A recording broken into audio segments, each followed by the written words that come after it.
नमस्कार, मी डॉक्टर मिताली ऋषिकेश धनावडे दूरदर्शनच्या आरोग्य संपदा या कार्यक्रमात आपले सर्वांचे मनपूर्वक स्वागत करते। आजचा आपला विषय अतिशय महत्त्वाचा आणि प्रत्येक पालकासाठी तितकाच उपयुक्त असा आहे। या विषयाची सुरुवात आयुर्वेदातील एका सुंदर संदर्भाने करूयात। काश्यप संहितेत म्हटले आहे, अष्टवर्षात भवेत गौरी, नववर्षातु रोहिणी, दशवर्षात भवेत कन्या, तत ऊर्ध्वम रजस्वला। याचा अर्थ असा आहे की या श्लोकात मुलीच्या वाढीतील वेगळ्या वेगळ्या टप्प्यांचे अत्यंत सुंदर वर्णन केलेले आहे। 8 वर्षांची मुलगी गौरी, 9 वर्षाची रोहिणी, 10 वर्षांची कन्या आणि त्यानंतर रजोप्रवृत्ती सुरू झाल्यावर तिला रजस्वला असे संबोधले गेले आहे। आज आपल्याला ज्या प्रिकॉक्शियस प्युबर्टी किंवा अकाली पौगंडावस्था आपण ज्याला म्हणतो त्या विषयाचा विचार करताना आयुर्वेदाने योग्य वयातील शारीरिक विकासाचे केलेले हे जे वर्णन आहे ते विशेष महत्त्वाचे वाटते। म्हणजेच मुलीच्या शारीरिक विकासाकडे आणि योग्य वयातील बदलांकडे आयुर्वेदाने हजारो वर्षांपूर्वीच अत्यंत सूक्ष्मतेने विचार करून लक्ष वेधले आहे। परंतु पूर्वीच्या तुलनेत आजकाल काही मुलींमध्ये मासिक पाळी लवकर सुरू झालेली दिसून येते। त्यामुळे अनेक पालकांच्या मनात एकच प्रश्न निर्माण होताना दिसत आहे की माझ्या मुलीला इतक्या लहान वयात पाळी कशी सुरू झाली, किंवा माझ्या मुलीला पण लवकर वयात पाळी सुरू झाली तर काय, हे आणि अशा अनेक प्रकारचे प्रश्न आज आपल्याला यांची अचूक उत्तरं मिळणार आहेत। आणि आजचा आपला विषय आहे मुलीमध्ये पाळी लवकर येण्याची कारणे आणि ती टाळण्यासाठी घ्यावयाची काळजी। हे विषय पुन्हा एकदा सांगते, मुलींमध्ये लवकर मासिक पाळी येण्याची कारणे आणि ती टाळण्यासाठी घ्यावयाची काळजी। आणि याच विषयावर सविस्तर मार्गदर्शन करण्यासाठी आज आपल्यासोबत उपस्थित आहेत मान्यवर स्त्रीरोग तज्ज्ञ आणि प्रसूती तज्ज्ञ डॉक्टर प्रज्ञा चांगेडे मॅडम। नमस्कार मॅडम। नमस्कार मॅडमची थोडक्यात ओळख करून देते।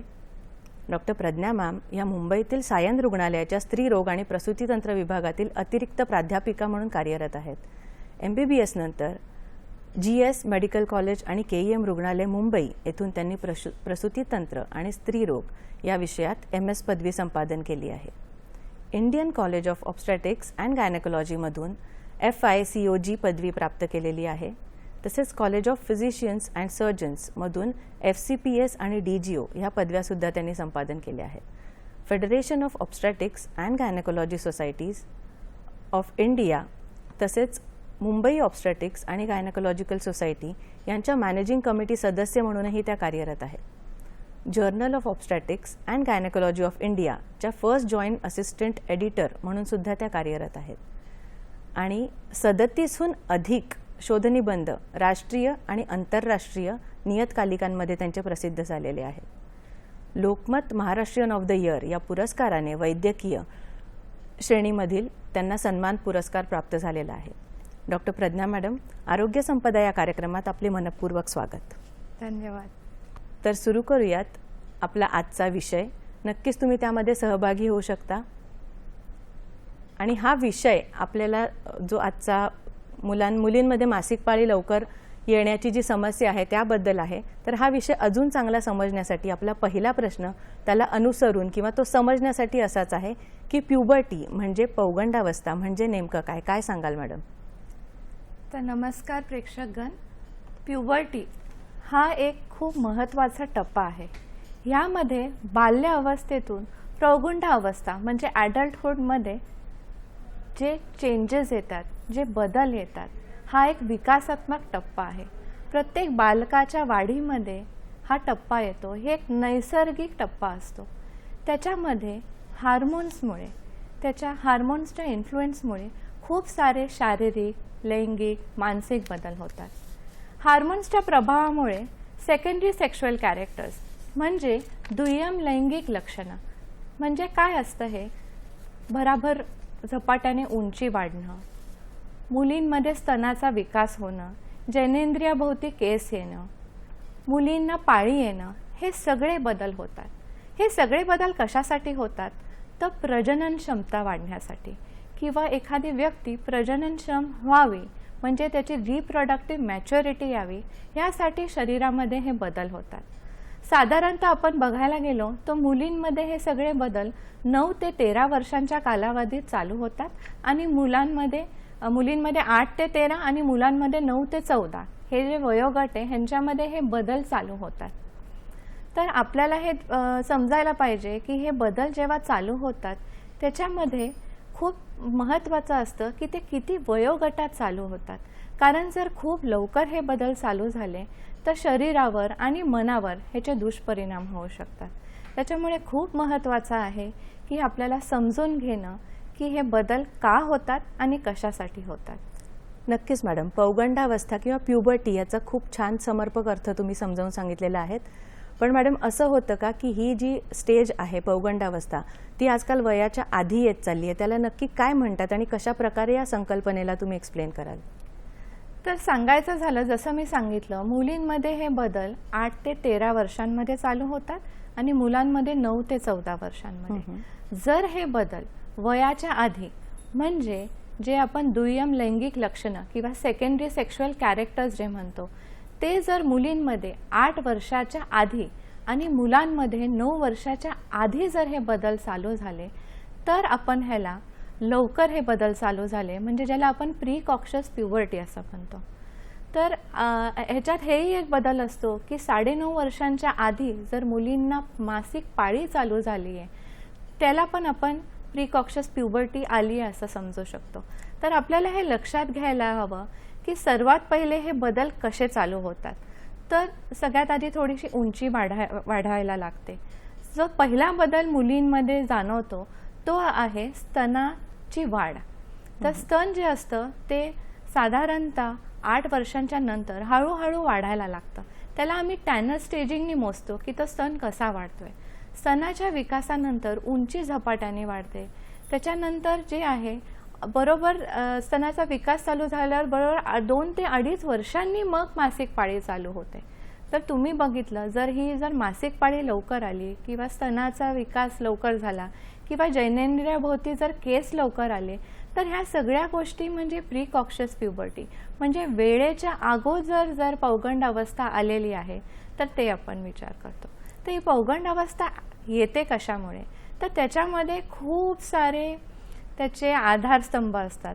तर सगळ्यात महत्त्वाचं असतं की मेंदूमध्ये हायपोथॅलॅमस असतं. हायपोथॅलॅमस हा मेंदूचा भाग असतो. तो एक हार्मोन सिक्रीट करतो, त्याला म्हणतो आपण गोनाडोट्रॉफिन रिलीज हार्मोन. त्याचा जो असर असतो तो जो होतो तो पिट्युटरी ग्लँडवर होतो. पिट्युटरी ग्लँड हे फॉलिक्युलर स्टिम्युलेटिंग हार्मोन आणि ल्युटिनायझिंग हार्मोन हे सिक्रीट करतात आणि हे जे आहे ते जननेंद्रियावर काम करतात आणि मग आपले जननेंद्रिय इस्ट्रोजन म्हणजे मुलींमध्ये इस्ट्रोजन आणि मुलांमध्ये टेस्टोस्टेरॉन हे सिक्रीट करतात. त्याच्यामुळे सगळे जे आपले दुय्यम लैंगिक लक्षणं आहे ते येतात. तर खूप महत्त्वाचं आहे की जर वेळेआधी पौगंडावस्था आलेली आहे तर तुम्ही नक्की एका वैद्यकीय तपासाला जा, एका गायनेकॉलॉजिस्टला व्हिजिट करा आणि पूर्ण चेकअप होईल, तुमचे टेस्ट होतील आणि मगच त्याचं निदान होणार. नक्कीच मॅडम, आज आम्हाला एक नवीन संकल्पना समजलेली आहे ती म्हणजे अकाली पौगंडावस्था म्हणजे नक्की काय आणि ती एक्झॅक्टली कधी सुरू होते. तर मॅडम अकाली पौगंडावस्था हा एकच प्रकार आहे की त्याचे अजूनही काही प्रकार असतात? तर बघायला गेलं तर ही जी अकाली पौगंडावस्था असते ही 15 पट मुलींमध्ये जास्त जाणवते. तर खूपदा आपण बघितलं तर 90% मुलींमध्ये कळतच नाही की हे प्रॉब्लेम का झालेला आहे. तर त्याला आपण म्हणतो ज्याचं अज्ञात कारण आहे, इडिओपॅथिक म्हणजे त्याला कारण आपल्याला कळून नाही आलेलं आहे. बाकीच्या राहिलेल्यांमध्ये 2 प्रकार असतात. एक असतं सेंट्रल प्रीकॉक्शियस प्युबर्टी आणि एक असतं पेरिफेरल प्रीकॉक्शियस प्युबर्टी. सेंट्रलमध्ये काय असतं की मेंदूशी रिलेटेड कॉजेस असतात. जसं मी सांगितलं, हायपोथॅलॅमस असतो, पिट्युटरी ग्लँड असतो. त्याच्यामध्ये काय प्रॉब्लेम असेल, जर त्याच्यामध्ये एखादा ट्यूमर असेल, एखादी गाठ असेल, एखादी शस्त्रक्रिया झालेली असेल, रेडिओथेरपी झालेली असेल, त्याला रेडिएशन आपण जसं म्हणतो, किंवा त्याच्या काही प्रॉब्लेममुळे जर ही पौगंडावस्था लवकर आलेली असेल तर आपण त्याला सेंट्रल प्रीकॉक्शियस प्युबर्टी म्हणतो. आणि मेंदूचा सहभाग नसेल ह्याच्यामध्ये, जसं की ओव्हरीजमध्ये एखाद्या गाठीमुळे असेल, किंवा आपल्याकडे ॲड्रिनल ग्लँड किंवा ॲड्रिनल जो ग्रंथ असतो त्याच्यामध्ये खूप सारे हार्मोन सिक्रीट करतात, त्याची एखादी गाठ असेल, त्याचा एखादा ट्यूमर असेल, किंवा बाहेरून जर आपण ते हार्मोन्स घेत असो. खूपदा मुलींना माहिती नसतं ते जे कॉस्मेटिक्स लावतात किंवा एखादी क्रीम लावते, आईची क्रीम घेतात, त्याच्यामध्ये हे हार्मोन्सचा समावेश असू शकतो. तर त्याच्यामुळे जर हे सगळे प्रभाव पडत असेल तर त्याला पेरिफेरल प्रीकॉक्शियस प्युबर्टी म्हणतात. तर फार महत्त्वाचं असतं की आपल्याला कारण जाणून घेणं, कारण जर कारण वेगळं असेल तर त्याची ट्रीटमेंट प्रत्येक कारणाची वेगळी असते. मुलांमध्ये सहसा जेव्हा हा प्रॉब्लेम येतो तेव्हा त्याला काहीतरी कारण असतं. मुलींमध्ये 90% तर आपल्याला कारणच माहिती पडत नाही. खूपदा जे हायपोथॅलॅमिक पिट्युटरी गोनॅडची जी मी ॲक्सेस तुम्हाला समजवली की जसं हार्मोन्स एकानंतर एक कामं करतात, तर ती जी आहे ती लवकर सक्रिय होते. तर ती लवकर सक्रिय व्हायचे पण भरपूर कारणं असतात आणि खूपदा ती अनुवंशिक असतं की एखाद्या मुलीच्या आईला जर लवकर पाळी आलेली असेल किंवा तिच्या बहिणींना लवकर पाळी असेल, ते अनुवंशिक म्हणजे काही जेनेटिक फॅक्टर्सही ह्याच्यात असू शकतात.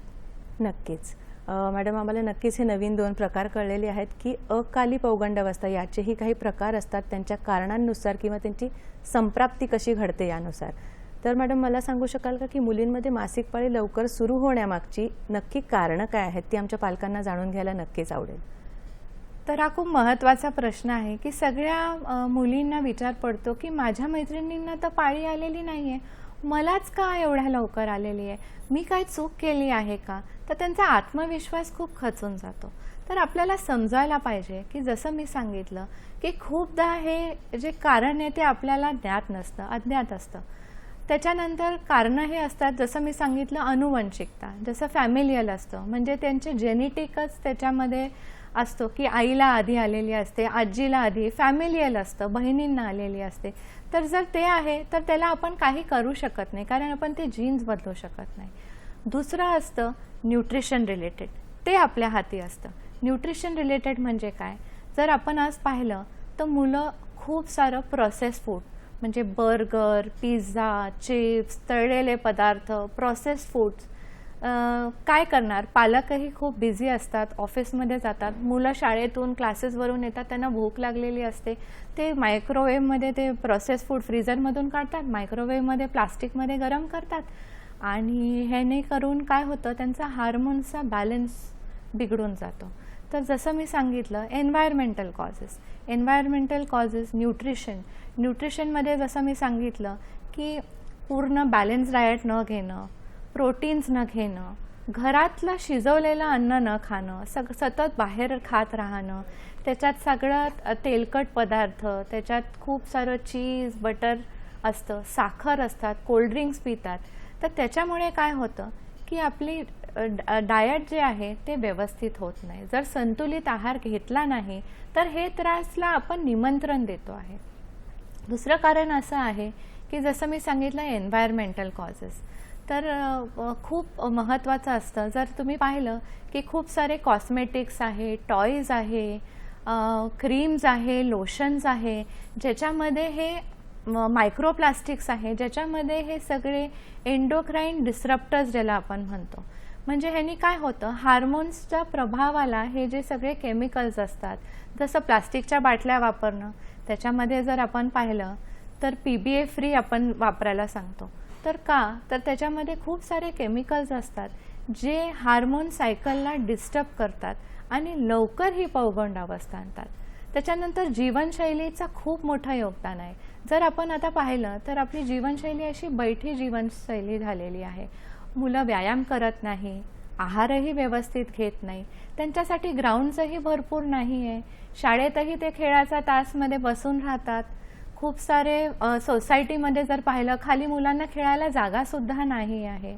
तर ते काय करणार मुलं? मग ते टी व्ही बघत राहतात. टी व्ही समोर बसलं की ते काहीतरी चिप्स खात राहतात, वेफर्स खात राहतात. तर ह्या सगळ्या कारणांमुळे काय झालेलं आहे की त्यांचे जे हार्मोनल सायकल आहे किंवा जे मी HP ॲक्सेस आहे ती लवकर सक्रिय होते आणि त्यांना लवकर पाळी येते.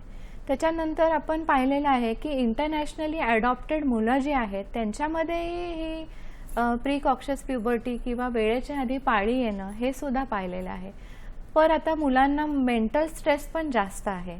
जर तुम्ही पाहिलं की टी व्हीच्या त्या ब्लू लाईटमुळे त्यांना झोपही व्यवस्थित येत नाही, त्याच्यानंतर त्यांचं माइंड नेहमी स्टिम्युलेटेड राहतं, त्यांचा सतत त्यांना ताण असतो मानसिक. तर ह्या सगळ्या कारणांमुळे काय झालेलं आहे की ही ॲक्सिस जी आहे ती लवकर सक्रिय होते आणि मुलांना लवकर पाळी येते. नक्कीच मॅडम, खूप छान मार्गदर्शन केलं. याची कारणं आपल्याला खूप छान प्रकारे समजावून सांगितली आहेत की आत्तापर्यंत आपल्याला खूप कमी घटक असतात जे माहिती असतात की फक्त खाण्यामुळे असं होतं का किंवा जेनेटिकली किंवा तुमच्या वंशपरंपरेगत हा त्रास होतो का. तर नक्कीच यामध्ये ह्या दोन्ही गोष्टींसोबत शारीरिक, मानसिक आणि एन्व्हायरमेंटल फॅक्टर की पर्यावरणीय घटक यांचासुद्धा केवढा महत्त्वाचा सहभाग आहे हे तुम्ही खूप छान आम्हाला एक्सप्लेन केलेलं आहे. तर या पौगंडावस्थेदरम्यान शारीरिक, मानसिक आणि हॉर्मोनल पण काही बदल होतात, कारण ते कशा प्रकारचे तुम्ही थोडंसं उलगडून सांगाल का? तर खूप महत्त्वाचे आहेत हे सगळे बदल होणं. कारण काय होऊन जातं, रिअल लाईफ डिफरंट असते आणि रिअल लाईफ डिफरंट असते. जर आपण असं पिक्चरमध्ये दाखवतात की छोटंसं बालक ला प्युबर्टी येते तर ते एकदम सुंदर दिसायला लागते मुलगी, तिचे केस लांब होतात, तिची त्वचा खूप सुंदर दिसते आणि ती खूप सुंदर दिसायला लागते, तिला बघून आकर्षण होतं. पण खऱ्या अवस्थेत असं होतं का? मुलींना लठ्ठपणा येतो, त्यांचे वजन वाढतात, त्यांना पुरळं येतात, त्यांना ॲक्ने ज्याला म्हणतो, त्वचा तेलकट होते. तर हे जे असतं की रिअल लाईफ आपण जे बघतो आणि रिअल लाईफमध्ये जे होतं त्याच्यामध्ये खूप सारे फरक असतो आणि मुलींना असं वाटतं जे मी पिक्चरमध्ये पाहिलं तशीच माझी ग्रोथ होणार आहे. तर असं नसतं. तर सगळ्यात पहिला जो बदल होतो, जसं मी सांगितलं, ब्रेस्ट बड जे डेव्हलप होतो म्हणजे स्तनाचा विकास होतो, हा सगळ्यात पहिला बदल आहे. साधारणतः प्युबर्टीचे बदल हे 4.5 वर्ष लागतात ह्या बदलांना. तो पहिला जो बदल आहे तो स्तनाचा विकास असतो. त्याच्यानंतर ग्रोथ स्पट म्हणजे खूप उंची वाढायला लागते. त्याच्यानंतर त्यांना जी आहे केस यायला लागतात, त्यांच्या जननेंद्रियाच्या ठिकाणी केस येतात, त्यांच्या काखेत केस येतात आणि त्याच्यानंतर शेवटचा जो टप्पा असतो ती म्हणजे पाळी येणं. तर साधारणतः हे पाळी येणं आणि ब्रेस्ट बड डेव्हलप होणं ह्याच्यामध्ये 2 ते 2.5 वर्षांचा फरक असतो. तर सरासरी आपण पाहिलं तर 12.5 वर्षांमध्ये मुलींना सहसा पाळी आली पाहिजे. पण जसे जसे दिवस वाढत आहे, वर्ष जात आहे, आपण पाहतोय की हे पाळीचं वय जे आहे ते खूप खाली खाली खाली खाली येत चालले आहे. म्हणजे आजकाल 8, 9, 10 वर्षांच्या मुलींनाही पाळी चालू होते. तर जसं हे शारीरिक बदल झाले तसेही मानसिक बदल होतात. म्हणजे मुलं रागीट होतात, चिडचिडी होतात, त्यांचं आत्मभान वाढतं, त्यांचं शारीरिक ह्याला फार महत्त्व देतात की मी कशी दिसतीये. मग त्यांना दुसऱ्या मुलांविषयी लैंगिक आकर्षण हे होऊ शकतं. त्यांचा आत्मविश्वास खचतो, कारण जसं मी सांगितलं पुरळं येतात, ऑइली होते स्किन आणि हे सगळे बॉडीमध्ये जे चेंजेस असतात हे त्यांची मनाची तयारी नसते. त्याच्यामुळे ती मुलं एकदम खचून जातात की हे माझ्याबरोबर काय बदल होत आहे. नक्कीच मॅडम, तुम्ही खूप छान प्रकारे शरीरात जे बदल घडत आहेत ते सांगितलेले आहे. चर्चा खूप रंगत चाललेली आहे, पण आता वेळ झाली एका छोट्याशा विश्रांतीची. कुठेही जाऊ नका, पाहत रहा आरोग्य संपदा.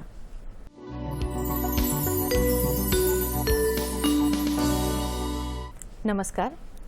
ब्रेकवर जाण्यापूर्वी आपण ह्या विषयावर चर्चा करत होतो की पौगंडावस्थेमध्ये किंवा अकाली पौगंडावस्थेमध्ये कोणत्या शरीरामध्ये हॉर्मोनल किंवा मानसिक आणि शारीरिक बदल घडत असतात याबद्दल मॅडम गाईड करत होत्या.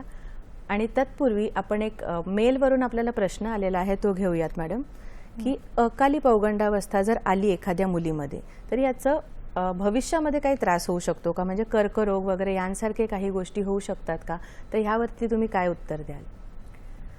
तर महत्त्वाचा प्रश्न आहे, कारण सगळ्या पालकांना भीती असते की जर हे लवकर बदल चालू झाले तर पुढे काय. तर ह्याच्यामध्ये काय असतं की चाइल्डहुड ओबेसिटी किंवा बालपणा जो लठ्ठपणा येतो मुलींमध्ये, त्याच्यामध्ये काय होतं की वजन जास्त असल्यामुळे जर त्याचं BMI जास्त आहे तर जसं लठ्ठपणामुळे खूप सारे विकार होतात, जसं ब्लड प्रेशर वाढणं, डायबिटीज होणं, मेटाबॉलिक सिंड्रोम म्हणजे ज्याला आपण कॉम्बिनेशन पकडतो की खूप वजन वाढणं, मेटाबॉलिक सिंड्रोममध्ये ब्लड प्रेशर, डायबिटीज, आणि जर इस्ट्रोजनची मात्रा खूप वर्ष जर जास्त असेल तर जसं पॉलिसिस्टिक ओव्हरी, ज्याला आता नाव बदललेलं आहे पॉलीएंडोक्राइन मेटाबॉलिक ओव्हॅरियन सिंड्रोम, म्हणजे ज्याच्यामुळे इस्ट्रोजन हार्मोन जर शरीरात जास्त दिवस राहिलं तर हे सगळे आजार होऊ शकतात. पण जर आपण लठ्ठपणाला आटोक्यात आणलं तर हे सगळे विकार नाहीसे पण होऊ शकतात. नक्कीच मला वाटतं की अतिशय समर्पक असं उत्तर दिलेलं आहे की ह्या गोष्टी किंवा अकाली पौगंडावस्था जर आली तर त्यामध्ये काही ठराविक गोष्टींची काळजी यापुढेही घेतली तरीसुद्धा आपल्याला पुढे येणारे जे प्रश्न आहेत किंवा कर्करोगांसारखे आजार आहेत किंवा इतरही काही जीर्ण आजार आहेत त्यांवरती आपण त्या आटोक्यात आणू शकतो. तर ह्या संदर्भातच आता पुढचा प्रश्न आहे की मॅडम हे कसं ओळखायचं किंवा याचं निदान कसं करायचं की आता हे अकाली पौगंडावस्था आलेली आहे किंवा निदान कसं होतं याचं एक्झॅक्टली? त्याचं निदान असं होतं की खूपदा आई जेव्हा मुलीला आंघोळ घालत असते तेव्हा तिला लक्षात येतं की तिची स्तनाची वाढ खूप लवकर झालेली आहे.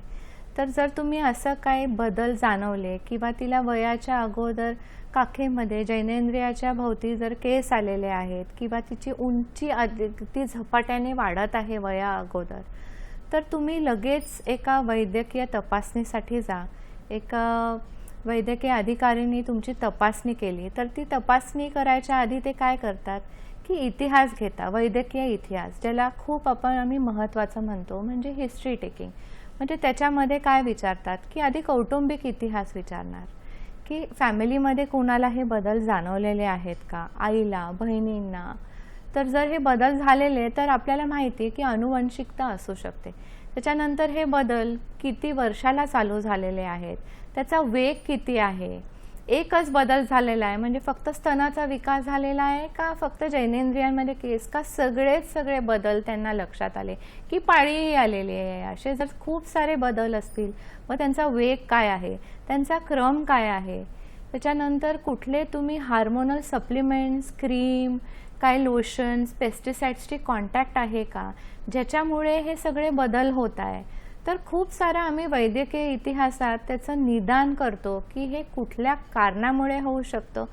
आणि त्याच्यानंतर जसं मी तुम्हाला सांगितलं सेंट्रल प्रीकॉक्शियस प्युबर्टी आणि पेरिफेरल, ह्याच्यामध्ये आपल्याला कळतं की जर मेंदू हायपोथॅलॅमस पिट्युटरीच्या आजारामुळे होतं आहे, म्हणजे तिथे कुठली गाठ आहे, म्हणजे ब्रेनचं प्रेशर वाढलेलं आहे, त्याच्यामुळे दृष्टीमध्ये काय प्रॉब्लेम असेल, त्यांना डोकेदुखी असेल किंवा शस्त्रक्रिया झालेली असेल, रेडिओथेरपी झालेली असेल, काही कारणांमुळे हे सगळे डोक्याचं प्रेशर वाढलेलं आहे, त्याच्यामुळे हे सगळे जर काही गाठी असतील, कधीकधी ह्या अंडाशयाच्या गाठीमध्येही असतं, तर पाळी जी आलेली आहे ती नियमित येते का, अनियमित येते का, त्याच्यानंतर उंची जी वाढती आहे ती आधी वाढत होती हां, तर ती जी मुलगी आहे तर तिची जी वाढ होतीये ती खूप वेगाने होत असेल तर ती आता कमी झालेली आहे का. तर ह्या सगळ्या मुलींमध्ये हे जे प्रॉब्लेम आहेत हे आम्ही इतिहास घेतो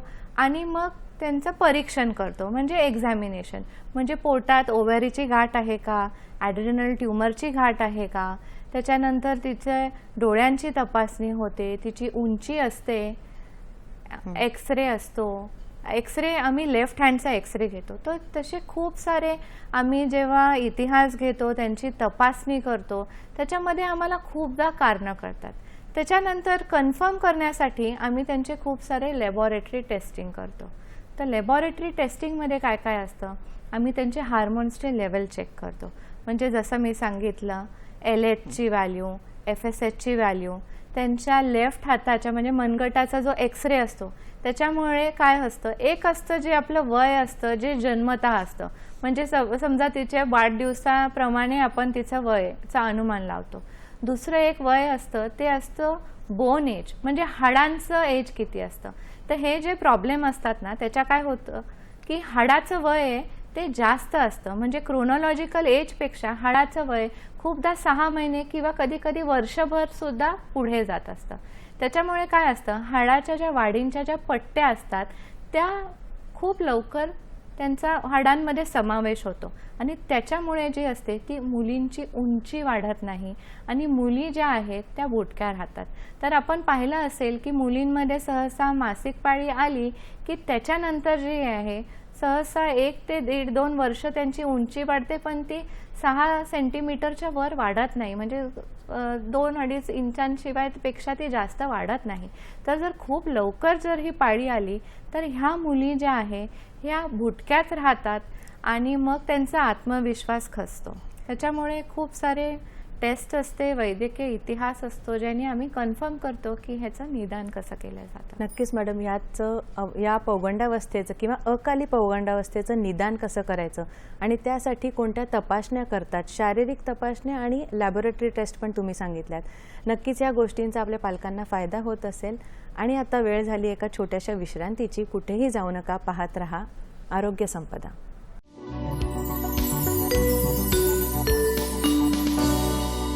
नमस्कार. विश्रांतीनंतर तुमचं सर्वांचं पुन्हा एकदा स्वागत.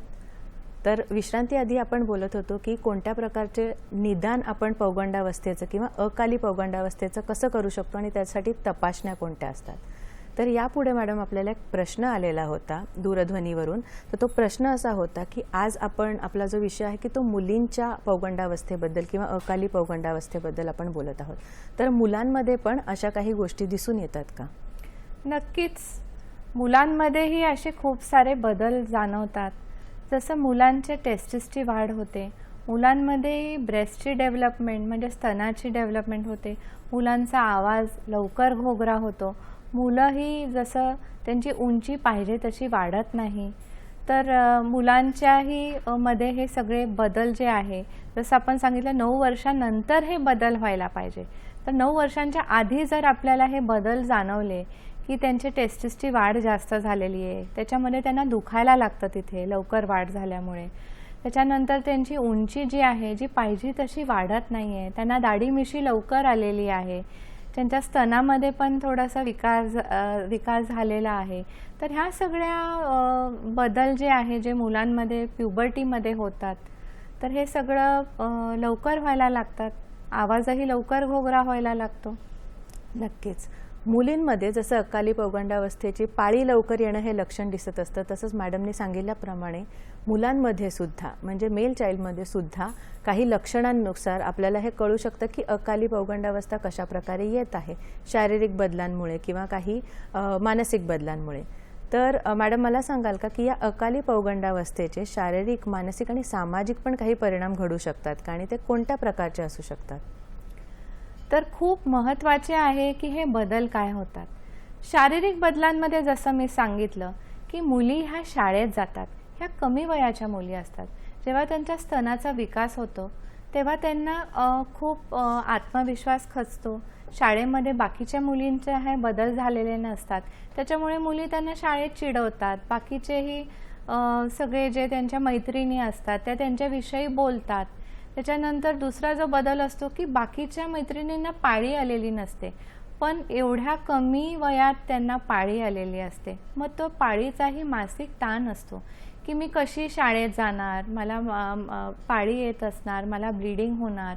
मग त्या खूप छोटे असल्यामुळे पॅड कसं बदलायचं, कधी बदलायचं ही त्यांना माहिती नसते. त्याच्यानंतर मुली ज्या आहे जर त्या बुटक्यात राहिल्या बाकीच्या वर्गाच्या मुलींपेक्षा, तरीही त्यांना असं वाटायला लागतं की माझ्यामध्ये काही दोष आहे का. तर फक्त शारीरिकच नाही तर त्याचा मानसिक परिणाम पण होतो. त्याच्यामुळे ते रागीट होतात, त्यांना चिडचिड होते, त्यांचा आत्मविश्वास नाहीसा होतो. त्याच्यानंतर त्यांना असं वाटायला लागतं की माझ्या काही केल्यामुळे हे माझ्यामध्ये बदल लवकर येत आहेत का. त्याच्यानंतर त्यांना असं वाटायला लागतं की खूपदा काय असतं की कारण असतं, जसं मी सांगितलं हा जर बदल, जसं फक्त पाळी जर लवकर आलेली आहे तर त्याचं निदान होणं खूप महत्त्वाचं आहे. कारण कधी कधी आम्ही पाहिलेलं आहे की कमी वयाच्या मुलींमध्ये लैंगिक अत्याचारामुळेही ते ब्लिडिंग असू शकतं, किंवा एखादी फॉरेन बॉडी खेळता खेळता लहान मुलींनी ते त्यांच्या योनी मार्गात टाकलेली आहे. तर असे खूप सारे कारणं असू शकतात जे आपण त्याचं निदान व्यवस्थित झालं पाहिजे.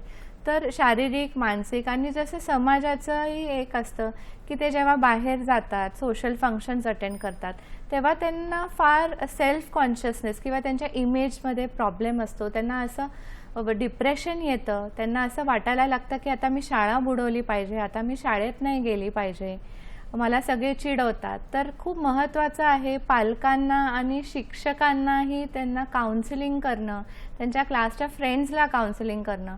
कारण खूपदा असतं की मुलीला काही वाटत नाही, पण तिचे पालक सतत तो विचार करतात, सतत घरात तेच डिस्कशन असल्यामुळे मुलींच्या वर खूप त्याचा परिणाम पडू शकतो. तर खूप सारे बदल असतात, शारीरिक आहे, मानसिक आहे, तर खूप महत्त्वाचे आहे. दोन्हीही शारीरिक आणि मानसिक जे विकार आहे त्याला. नक्कीच मॅडम, खूप छान उत्तर दिलं ह्याचं. आपल्याला एक दूरध्वनीद्वारे कनेक्ट झालेले आहेत मंगल आपटे पुण्याहून. हां मॅडम, प्रश्न विचारा. नमस्कार. मला असा प्रश्न विचारायचा होता की त्या शाळेत जातात किंवा बाहेर जातात तर मग त्याला आई वडील काळजी करू शकत नाही, पण मग त्यांना त्यांची मानसिक स्थिती अशी असते की आता आपल्याला काहीतरी झालंय, पण मग त्या बाबतीत आपण काय मार्गदर्शन करू शकतो? आणि दुसरी गोष्ट म्हणजे त्यांची वैचारिक क्षमता ही आई वडिलांकडनंच जास्त करून किंवा शिक्षकांकडनं जर समजवली गेली तर जास्त उपयुक्त ठरेल असं मला वाटतं. तर तुम्ही त्या बाबतीत काय मार्गदर्शन करू शकाल? नक्कीच, धन्यवाद. मंगल आपटे यांचा जो प्रश्न आहे तो असा होता की मुली आजकाल शाळेत जात असतात किंवा कमी वयात जर पाळी आली तर त्या वयाने सुद्धा लहान असतात, तर त्यांना ह्या सगळ्या गोष्टी खूप चांगल्या प्रकारे समुपदेशन थोडक्यात करण्याची गरज असते. तर ते पालकांनी किंवा शिक्षकांनी, अगदीच डॉक्टरांच्या पूर्वी पण हे दोन महत्त्वाचे घटक असतात. तर अशा वेळी तुम्ही काय करू शकाल किंवा अशा प्रकारे पालकांनी काय प्रकारे समजवावं, काय सांगाल मॅडम याबद्दल? तर खूप महत्त्वाचा प्रश्न आहे. खूपदा छोट्या मुलींना ही जी माहिती मिळते ती कधी मिळते? त्यांना पाळी आल्यावर. खरं तेव्हा त्याचा काय फारसा फायदा राहिलेला नसतो. त्याच्यामुळे आजकाल जेव्हा आपल्याला माहिती आहे की मुलींमध्ये पाळी लवकर येते, तर पाळीच्या वयाच्या आधीच पालकांनी ही मुलींना समजवणं फार महत्त्वाचं आहे की पाळी म्हणजे काय असतं. फक्त मुलींनाच नव्हे तर मुलांनाही सांगणं, कारण त्यांच्या बहिणींना येत असतं, त्यांच्या सगळ्या मैत्रिणींना येत असतं, तर त्यांची मदत ते कसे करू शकतात. तर मुलींना हे समजवणं की पाळी कशी येते, पाळी येते म्हणजे काय होतं, पाळीमध्ये कशी काळजी घेतली पाहिजे, त्याची स्वच्छतेची, ज्याला आपण मेन्स्ट्रुअल हायजीन म्हणतो, की असं हे पॅड लावावं लागतं, ही कसं नैसर्गिक प्रक्रिया आहे, हार्मोन्समध्ये बदल होतो, हे सगळे जे वाढ होते, तुझे स्तनाची वाढ होणार, जननेंद्रियामध्ये केस येणार. तर जेव्हा हे बदल होतात तर तेव्हा त्यांची मनाची तयारी होते. जर आधी ही केलेली नसते, कधी कधी मुली शाळेत जातात आणि शाळेत त्यांना पहिली पाळी येते, तेव्हा त्यांना काहीच माहिती नसतं. तर माझं असं सगळ्या पालकांना, शिक्षकांना आवर्जून मी सांगू इच्छिते की तुम्ही हे जे सगळे बदल, नैसर्गिक बदल आहेत जे त्या मुलींमध्ये येणार आहे, त्याच्या अगोदर त्यांची मनाची तयारी करा. म्हणजे त्यांना अपेक्षित असेल की हे असं झाल्यावर त्या घाबरून जाणार नाही. त्यांची मनाची तयारी असेल की असं झालं की काही नाही, मला हे केलं, मी पॅड लावला की ते त्रास त्याचा कमी होणार. तर खूप महत्त्वाचं आहे की आपण वेळेच्या आधी मुलींना हे काउन्सिलिंग सेशन दिले पाहिजे. फक्त पालकांनी नाही नव्हे तर शाळेत शिक्षकांनीही हे ग्रुपमध्ये काउन्सिलिंग केले पाहिजे. मुलींना एकत्र बसून सुद्धा हे सांगितले पाहिजे. मुलांना आणि मुलींना दोघांनाही जे बदल होणार आहे हे खूप महत्त्वाचे आहे. त्याच्यामध्येच आपण त्यांना डाएटचे, फिजिकल एक्सरसाइजचं जर महत्त्व कळवलं तर हे सगळे जे प्रॉब्लेम्स आहेत ते आपण पुढे ढकलू शकू. नक्कीच. मंगलजी, तुमच्या प्रश्नाचं उत्तर तुम्हाला मिळालं असेलच. मॅडमना हेच सांगायचं होतं की 8 ते 9 साधारण मॅडम बरोबर ह्या वयामध्येच मुलांना आणि मुलींना दोघांनाही पाळी म्हणजे काय किंवा ती कशी येते आणि कशी ती नैसर्गिक आहे किंवा त्यासाठी घेण्याची काळजी ह्या गोष्टी आधीच समजवल्या घरीसुद्धा आणि शाळेतसुद्धा तर नक्कीच त्यांची भीती कमी होईल आणि जे सामाजिक कारणं आपण जे म्हटलं की जो न्यूनगंड असतो काही वेळेला तो सुद्धा कमी व्हायला मदत होईल. तर मॅडम माझा एक प्रश्न असा होता की तुम्ही मगाशी म्हणालात की उंची मुलींची वाढण्यामध्ये थोडासा प्रॉब्लेम येऊ शकतो जर पौगंडावस्था सुरू झाली लवकर तर काही वेळेला असं होतं की उंची वाढण्यासाठी चांगली वाढावी म्हणून सुद्धा पौगंडावस्था पुढे ढकलण्यासाठी पण काही औषधं घेतली जातात. तर ते प्रत्येक मुलींनी किंवा मुलांनी घेणं योग्य आहे की नाही? हे अजिबात योग्य नाही आहे. जी नैसर्गिक प्रक्रिया असते त्याच्यामध्ये आपण व्यत्यय नाही आणला पाहिजे. जर मुलीला 8 वर्षांनंतर पाळी येते आहे तर ते एकदम नॉर्मल आहे. कारण जसं मी सांगितलं 8 वर्षांच्या आधी येणं म्हणजे फक्त पाळी नाही तर जे सगळे प्युबर्टीचे लक्षण आहेत ते जर 8 वर्षांच्या आधी आले तर ॲबनॉर्मल आहे. पाळी जर 9.5 वर्षाच्या आधी आली तर ते ॲबनॉर्मल आहे. पण 9.5 वर्षांच्या नंतर जसं 10व्या वर्षी 11व्या वर्षी जर ती पाळी आलेली आहे तर फक्त उंची वाढण्यासाठी पाळी पुढे ढकलणं अजिबात योग्य नाही. आपण नैसर्गिक प्रक्रियेमध्ये अडथळा नाही आणला पाहिजे कारण ते त्याचं प्रोसेस आहे. जसं मी सांगितलं खूपदा फॅमिलियल जेनेटिक रिझन असतं त्याला आपण हार्मोन्सला एक्सपोज करून काहीही त्याचे साईड इफेक्ट्सही होऊ शकतात आणि जे नॅचरल कोर्स आहे तो आपण प्रोग्रेस करून दिला पाहिजे. हे बघा उंची जी आहे ती ठराविकच वाढू शकते.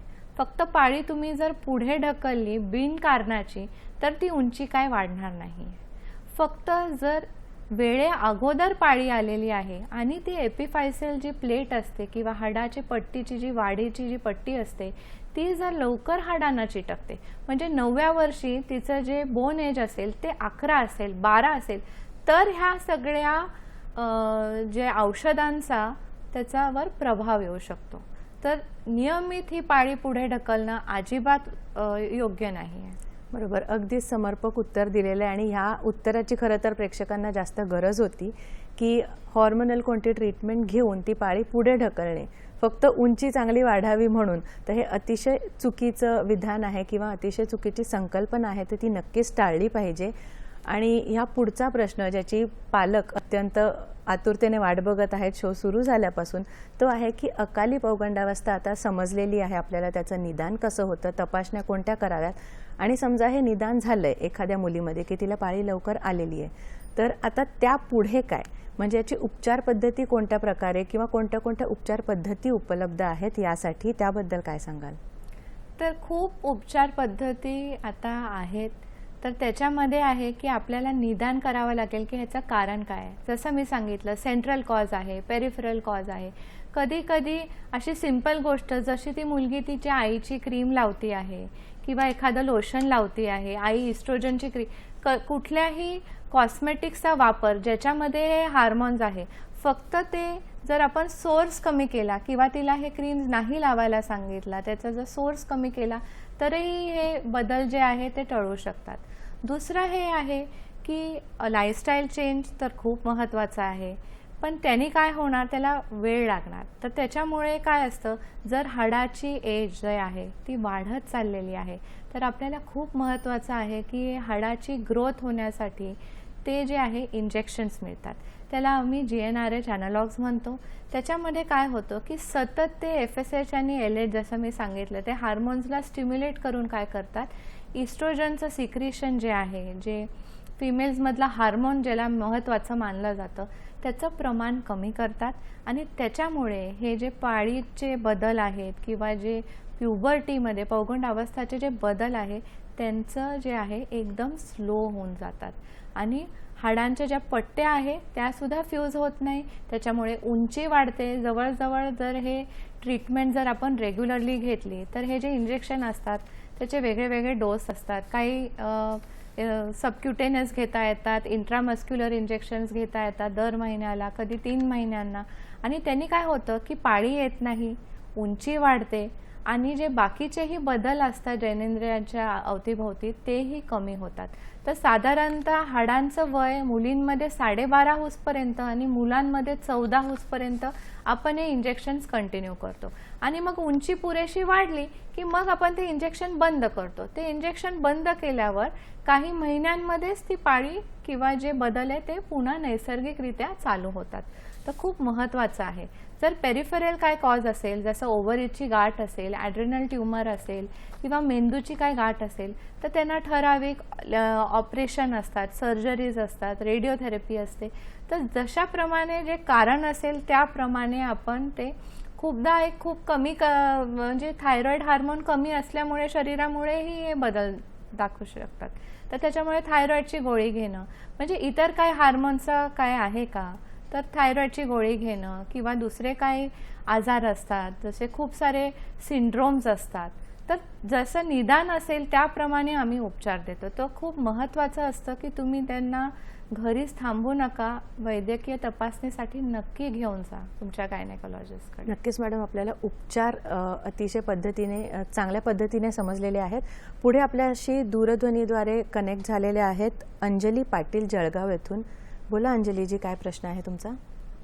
मॅडम, माझी मुलगी 14 वर्षाची आहे आणि तिचा अजून पण पाळी आली नाही, तर त्याच्यासाठी डॉक्टरची ट्रीटमेंट घ्यायला पाहिजे का? प्रश्न पुन्हा एकदा रिपीट कराल? माझी मुलगी 14 वर्षाची आहे, तिची अजून पाळी आलेली नाही, त्याच्यासाठी डॉक्टरची ट्रीटमेंट घ्यावं लागेल का? ओके ओके, धन्यवाद. अंजली पाटील यांचा प्रश्न आहे आपल्याला. त्यांचा प्रश्न असा होता की त्यांची मुलगी 14 वर्षाची आहे आणि तिला अजूनपर्यंत पाळी आलेली नाही, तर यासाठी डॉक्टरांना भेटणं गरजेचं आहे का, की अजून वाट बघावी, की यावरती काय उपाय करता येतील? काय सांगाल डॉक्टर? तर खूप महत्त्वाचा प्रश्न विचारला तुम्ही की कसं असतं, जसं मी सांगितलं, प्युबर्टीमध्ये जे बदल असतात ते एका क्रमाने येतात. तर आपल्याला 14 वर्षांमध्ये हे बघायला हवं की तिला पाळी नाही आली, ते मला लक्षात आलं, पण तिचे बाकीचे दुय्यम लैंगिक लक्षणं आलेली आहेत की नाही, ज्याच्यामध्ये काय काय असतं, उंची वाढणं, स्तनाचा विकास होणं, त्याच्यानंतर जननेंद्रियाच्या भोवती केस येणं, काखेमध्ये केस येणं. तर असं आम्ही वैद्यकीय ह्याच्यात पकडतो की जर हे दुय्यम लैंगिक लक्षणं आलेली असतील तर आपण 15 वर्षांपर्यंत वाट बघू शकतो. पण जर हे काही दुय्यम लैंगिक लक्षणं आलेली नाही आहेत तर नक्कीच आपण ह्याचं निदान केलं पाहिजे. तुम्ही त्याला आवर्जून एका गायनेकोलॉजिस्टकडे घेऊन जा, ते तिचा तपास करतील, तुमचा कौटुंबिक इतिहास बघतील. आता मला हेही त्यांना विचारू इच्छिते की त्यांची पाळी किती वर्षात आली, तिची बाकी कुठली मुलगी असेल, तिची मोठी बहीण वगैरे, तिला कधी पाळी आलेली आहे. खूपदा ते अनुवंशिक असतं, तर खूप सारे असतात. तर नक्की तुम्ही वाट बघायची की नाही हे जाणून घेण्यासाठी तुम्ही नक्कीच वैद्यकीय अधिकारीकडे जा, तिथे तपास करा आणि मग पुढे काय करायचं की नाही ते आपण हे सगळे फॅक्टर्स लक्षात घेऊन पुढची ट्रीटमेंट करू शकतो. नक्कीच. धन्यवाद मॅडम. अंजलीजी ह्यांना आपल्या प्रश्नाचं उत्तर मिळालेलं असेल तर मॅडमना हेच सांगायचं होतं की जर 14 वर्षापर्यंत पाळी आलेली नाही आहे तर यापुढेही तुम्ही कोणत्या तरी वैद्याकडे किंवा डॉक्टरांकडे जाऊन प्रॉपर सल्ला घेतलात की यापुढे आपण काय करू शकतो किंवा इतर तिचे जे सेकंडरी सेक्शुअल कॅरेक्टर्स आहेत ते डेव्हलप झालेत की नाही, या प्रकारे सुद्धा तपासणी वैद्यकीय अधिकाऱ्याने केली तर जास्त चांगलं ठरेल. पुढची उपाययोजना काय करावी यासाठी. तर मॅडम, पुढचा प्रश्न असा आहे की तुम्ही मगाशी म्हणत होतात अकाली पौगंडावस्थेमध्ये आपण बऱ्याचशा फॅक्टर्सबद्दल बोलत होतो की प्रत्येक फॅक्टरची एक वेगळी वेगळी भूमिका असते. तर डाएट किंवा आहार याबद्दल तुम्ही थोडक्यात सांगितलेलं. आपल्या प्रेक्षकांना डाएट या फॅक्टरबद्दल जास्त जाणून घ्यायला नक्कीच आवडेल, तर काय सांगाल याबद्दल? तर जसं मी सांगितलं, खूप महत्त्वाचं आहे बॅलन्स डाएट, म्हणजे संतुलित आहार घेणं. त्याच्यामध्ये सगळे न्यूट्रिएंट्स पाहिजे, म्हणजे कार्बोहायड्रेट्स, प्रोटीन्स, विटामिन्स, मिनरल्स, काही मात्रामध्ये फॅट्सही आवश्यक आहे. तर खूप महत्त्वाचं आहे की आपला जो बेस आहे ते जे आहे कार्बोहायड्रेट्स म्हणजे फुल ग्रेन्स आणि प्रोटीन्सने बनलेला पाहिजे. प्रोटीन्समध्ये खूप महत्त्वाचं आहे की नॉन व्हेजिटेरियन लोकांनी अंडे, मासे, चिकन, मटन जे असतं ते, आणि असं नाही की व्हेजिटेरियन प्रोटीनही कमी आहे. तर व्हेजिटेरियन लोक खूप सारे प्रोटीन्स असतात, जसं सोया असतं, चणे असतात, त्याच्यानंतर डाळी असतात, कडधान्य असतं, विटॅमिन्स असतं. तर खूप महत्त्वाचं असतं की हे सगळे संतुलित आहार घेणं. त्याच्यामध्ये दूध व दुग्धयुक्त पदार्थसुद्धा घेणं खूप महत्त्वाचं आहे, कारण त्यांच्यामध्ये कॅल्शियम मिळतं. आणि खूप महत्त्वाचं आहे की हंगामी फळे म्हणजे ज्याला आपण म्हणतो नॅचरल जे सीझनल फ्रूट्स आहेत ते घेणं महत्त्वाचं आहे. सीड्स घेणं महत्त्वाचं आहे. तर खूप महत्त्वाचं आहे की घरी बनवलेलं जे आपले इंडियन डाएट आहे ते एक कम्प्लीट होलसम मील आहे. जर आपण आपलं ताट पाहिलं तर पोळी, भाजी, वरण, भात आणि सॅलेड, दही, तर ह्याचं जर तुम्ही कॉम्बिनेशन जर घरी बनवलेलं जेवत असाल तर नक्कीच ते खूप छान आहे आहार, आपला भारतीय जो आहार आहे. आणि मी असं नाही म्हणत की अजिबात खाऊ नये प्रोसेस फूड्स किंवा फास्ट फूड, पण ते लिमिट करावं. जसं तुम्ही आठवड्यातून एकदा खात असाल, जर तुम्ही सकाळ दुपार संध्याकाळ हेच खात असाल किंवा रोज खात असाल तर तुमचं जे हेल्थला आहे त्याच्यावरती नक्की त्याचा प्रभाव पडतो. तर खूप महत्त्वाचं आहे की तुम्ही एक होलसम बॅलन्स डाएट घ्या. मला चार्टही मी दाखवला आहे की कसं बॅलन्स केलं पाहिजे. तर जे तूप, तळलेले पदार्थ किंवा फॅट्स आहे ते बघा अपेक्स ऑफ द पिरामिडमध्ये आहे. खाली आहे भरपूर पालेभाज्या खाणं, भरपूर फ्रूट्स खाणं. आणि खूप महत्त्वाचं आहे की जेव्हा आपण भुकेले असतो तेव्हा आपण करेक्ट फूड चॉईस करू शकत नाही. त्याच्यामुळे टाईम इंटरवल म्हणजे काही तासांनी तुम्ही जर न्यूट्रिशियस डाएट घेतलं म्हणजे भूक लागायच्या आधीच तुम्ही फळ खाल्लं, सूप पिले, त्याच्यानंतर तुम्ही खूप सारे जे आपले सोयासारखे प्रॉडक्ट्स असतात ज्याच्यामध्ये प्रोटीन असतं, प्रोटीन बार्स असतात, तर ते तुम्ही जर चांगले खाल्लं तर नक्कीच तुमच्या स्वास्थ्यावर त्याचा चांगला असर होणार. त्याच्यानंतर प्रोसेस्ड फूड जे आहे, तळलेलं पॅकेज फूड्स, ह्याच्यामध्ये जसं मी सांगितलं एंडोक्राईन डिस्रप्टर्स असतात, तर ह्याचं सेवन खूप कमी केलं पाहिजे. तळलेले तुपातले पदार्थ, गोड जे पदार्थ आहे, कोल्ड्रिंक्स वगैरे, नक्कीच हे कमी केले पाहिजे, कारण त्याच्यात एम्प्टी कॅलरीज आणि ह्याच्यामध्ये सगळा इन्सुलिन रेझिस्टन्स येतो. म्हणजे खूप लवकर मुलांमध्ये आपण बघतो डायबिटीज येतो, लठ्ठपणा येतो. नक्कीच मॅडम, याचं उत्तर खूपच छान प्रकारे दिलेलं आहे. जाता जाता एक शेवटचा प्रश्न जो थोडक्यात उत्तर याचं अपेक्षित आहे की उपचारापेक्षा प्रतिबंध हा नेहमीच महत्त्वाचा ठरतो, तर त्यामुळे ही अवस्था लवकर न यावी यासाठी थोडक्यात काय सांगाल? तर थोडक्यात मी हेच सांगेल की मुलांनी रोज व्यायाम केला पाहिजे, संतुलित आहार घेतला पाहिजे, TV स्क्रीनचं टायमिंग कमी केलं पाहिजे, खूप कमी बघितलं पाहिजे. आपण बघतो की हे ब्लू लाईटमुळे मेलेटोनिन सिक्रिशन फार कमी होऊन जातं, रात्री झोप लागत नाही, ह्यांनीही लवकर पौगंड अवस्थाचे दिसू शकतात. त्याच्या मी सांगितलं पॅकेज फूड कमी केलं पाहिजे. त्याच्यानंतर रोज फिजिकल एक्सरसाइज केली पाहिजे, म्हणजे एक्सरसाइज हा फार महत्त्वाचा भाग आहे. रोज 1 तास स्वच्छंद खेळलं पाहिजे, त्यांना आवडेल तो खेळ खेळला पाहिजे, मानसिक ताण कमी केला पाहिजे आणि भाज्या, पेस्टिसाइड्स, फळं ही धुवून घेतली पाहिजे. तर खूप महत्त्वाचं आहे. आणि खूप महत्त्वाचं आहे एक ॲन्युअल चेकअप. जर तुम्ही एक वर्षातून एकदा बर्थडेच्या आसपास जर तुम्ही कुठलाही तुमचा सण असो किंवा एखाद्या महत्त्वाची तारीख धरून वर्षातून एकदा जर तुम्ही ॲन्युअल चेकअप करत असाल तर काही रोग असतील, काही विकार असतील त्याचं लवकर निदान होतं. आणि खूप इम्पॉर्टंट असतं प्रिव्हेन्शन. त्याच्यामुळे हेल्दी लाईफस्टाईल म्हणजे बैठी जीवनशैली सोडा आणि खूप छान स्वच्छंद खेळा तासभर आणि व्यायाम करा, 8 तासांची झोप घ्या. हे सगळं जर केलं तर नक्कीच आपल्याला हे सगळे विकार होणार नाही. आणि जे सप्लिमेंट्स आहे, क्रीम्स असतात, सोल्युशन्स असतात, लोशन्स असतात किंवा जे प्रोटीन किंवा जे असे सप्लिमेंट्स असतात उंची वाढण्यासाठी, त्याच्यात बघा की कंटेंट्स काय आहे. खूपदा त्याच्यामध्ये स्टेरॉइड्स असतात, त्याच्यामुळे उंची सध्या खूप वाढते पण त्याच्यानंतर जी अल्टिमेट जी उंची असते ती कमीच राहते, कारण त्याच्यामध्ये स्टेरॉइड्समुळे ह्या ज्या एपिफायजल प्लेट्स असतात त्या लवकर फ्यूज होतात. म्हणून काही अन्न घेण्याच्या आधी किंवा एखाद्या पॅकेटवर किंवा एखाद्या क्रीमवर त्याचे कंटेंट्स बघा आणि हे सगळे विकार टाळा. नक्कीच मॅडम, तुम्ही खूप छान प्रकारे आम्हाला पूर्ण विषयाचं मार्गदर्शन सविस्तरपणे केलेलं आहे आणि प्रेक्षकांना समजेल अशा सोप्या भाषेत केलेलं आहे. तर आजच्या प्रोग्राममध्ये किंवा आजच्या विषयानुरूप आपल्याला ह्या गोष्टी नक्कीच कळल्या असतील की पौगंडावस्था म्हणजे काय किंवा अर्ली प्युबर्टी ज्याला म्हणतो आपण किंवा अकाली पौगंडावस्था कशामुळे निर्माण होते, ती कशी ओळखावी, तिचे निदान किंवा तपासण्या कोणत्या कराव्यात. बरं, याचं निदान झालं तर कोणत्या गोष्टी आपण करू शकतो उपचारासाठी आणि त्यानुसार कोणत्या गोष्टी टाळाव्यात, जसे की हॉर्मोनल इंजेक्शन्सचा वगैरे आपण संदर्भ घेतला की ह्या उंची वाढण्यासाठी फक्त हॉर्मोन्स घेणं कशा प्रकारे टाळलं पाहिजे, हेही मॅडमने अत्यंत छान पद्धतीने समजावलं. आणि सगळ्यात महत्त्वाचं म्हणजे समुपदेशन आणि आहार ह्या दोन्ही गोष्टींना खूप जास्त महत्त्व आहे आणि ह्याच प्रकारे या सगळ्या गोष्टींना अनुसरून आजचा विषय तुमच्यापर्यंत नीट पोहोचला असेल अशी आम्ही आशा करतो. आणि आपण डॉक्टर प्रज्ञा मॅडमचे आभार मानतो सह्याद्री वाहिनीतर्फे आणि आपल्या प्रेक्षकांतर्फे. धन्यवाद मॅडम. या प्रकारेच आपण पुन्हा भेटूया पुढच्या प्रोग्राममध्ये आरोग्य संपदा या कार्यक्रमामध्ये. तोपर्यंत नमस्कार. नमस्कार.